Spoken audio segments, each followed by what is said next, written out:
Good morning, everyone.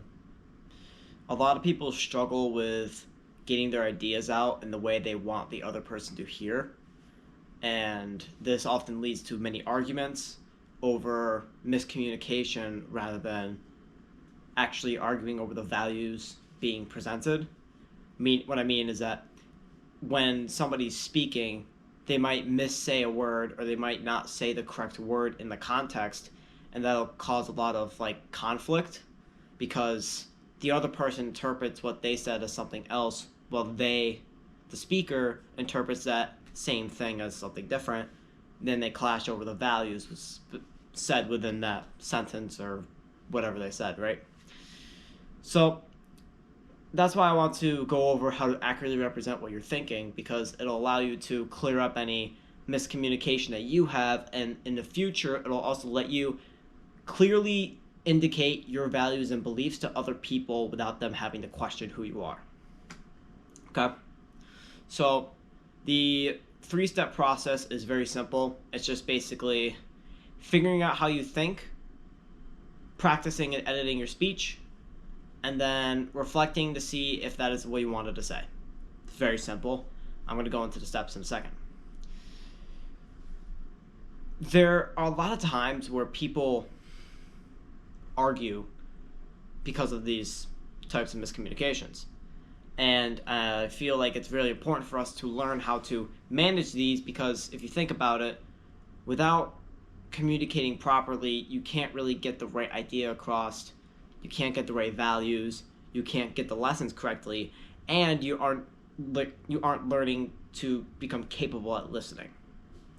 That last one I really want to mention it because listening is a skill. It's not something you naturally acquire, okay? You have to actually consciously learn how to listen to other people without trying to jump in with your idea and trying to interfere with what they are saying, right? And for me, in order to have a good conversation, I like long back and forths. I don't like the one sentence back, one sentence forth, because it feels like no one's listening to each other. Because the information processing is so fast that you can only really work on a subconscious level, and your conscious mind is just fucking gone. It doesn't exist. It's not listening to you.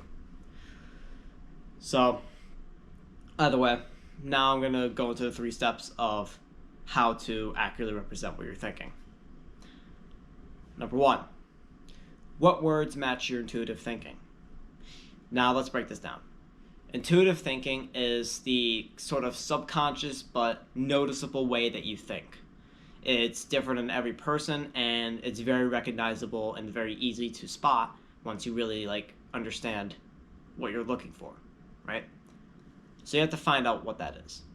You probably know what that is quite well, so I'm just going to go on the next step here, and that is getting the words to match your thinking.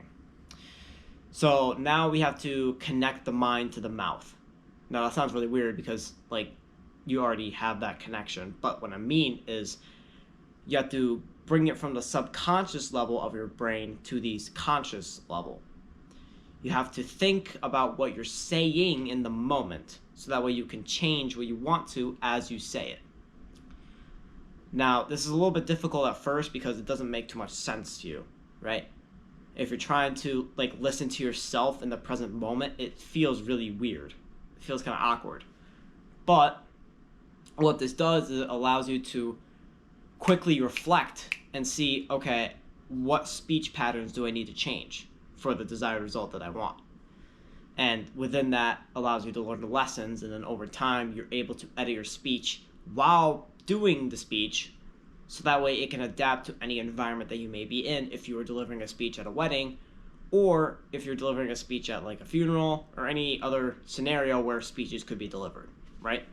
Because there's many different scenarios I could run through, but I'm not going to do that because, well, time.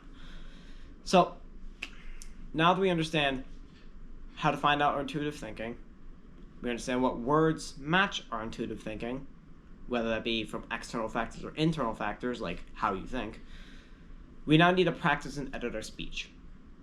So let's say my goal, let's set a goal here, is to deliver a wedding speech. I don't want to sit there and use gonna, wanna, and stuff like that, like kind of slang at a wedding, because that just makes the vibe really weird, and then the best man speech at the wedding would be very odd, and it would be uncomfortable for not only the bride but the groom as well, right? And then that'll just be a bummer. So you want to understand contexts of like where you are, obviously, but also to practice and edit your speech is to form your self-identity out of simple words. I say this because it develops, like this skill, it will develop your ability to sound unique in a certain moment, and eventually you'll get to the point where you begin to write in a unique way too. You'll know if you're starting to become like a actual self-identifying person and someone who is able and capable of doing many things if you are able to, in a very small way, make yourself unique to other people, right? If you're in a very small way, if you're able to write, and if they read it and know that it's you without your name, that shows the level of unique capability that you have. And the reason why I'm going on about this is you want to practice and edit your speech enough so that way not only do you get the desired result, but you also want to have the individual person that you are come out of it, so you are attached to its value. Because people attach value to the closest person to it.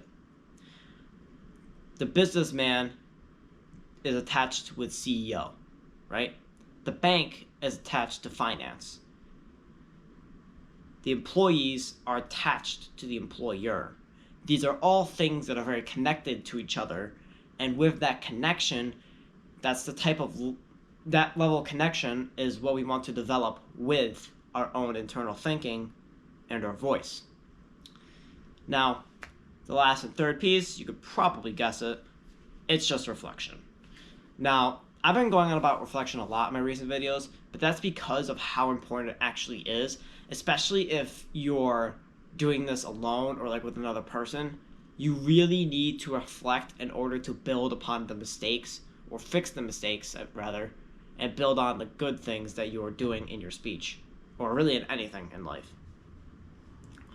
So reflection is very important because it's basically the tool that allows you to actually build the build skill and create yourself, rather than staying stagnant and maintaining whatever you have right now, which may not be your desired result. So how do we reflect anyways on this like whole speech thing? So what we want to do is, remember, we have to consciously know what we're saying in the moment. It just feels really weird, but basically just listen to yourself. This is where the reflection comes in after you're editing your speech, right? It gets a little confusing, I know, but you're talking and editing your speech is done. You go home, let's say. You remember what you said at the speech. Now you have to ask yourself, what was your goal? Did you reach your goal? If you reached the goal, then you don't have to change your speech, you're fine. But if you didn't reach your goal, then you want to look and say, how did I not reach my goal? Because of this. Then you take whatever that, maybe it's like, I used too many uhs and ums and made it really awkward. Okay, next time, try to hold that silence and allow the audience to take a break from listening for just a moment, and then return them to you and create your value at maximized potential. That sounds really fancy, but basically I'm just saying, wait a bit, let yourself speak, then speech, connect the mind to mouth, speak out loud. So, now that I've taught you an example of reflection, and I've gone through the other 2 steps, that's really all it is. You have everything now in your hands to accurately represent what you're thinking through words, and I really hope that this has helped you get that concept under your belt. And this may be a shorter video, but if you're able to apply what I said, it should work out just fine. Please, if you have watched this all the way through, I want you to maybe like and subscribe, I guess. But I really want you to share the video because that allows me to get more organic traffic to my channel, and that's really important for me. Otherwise, I'm just kind of bummed out because I don't have any paid ads or I don't have any like places to share this to. So I'm really reliant on you guys. If anyone needs the advice given in any of my videos, just send them here. We greatly appreciate it. And that's gonna be it for me. So thank you. And as always, we're here to help you help them.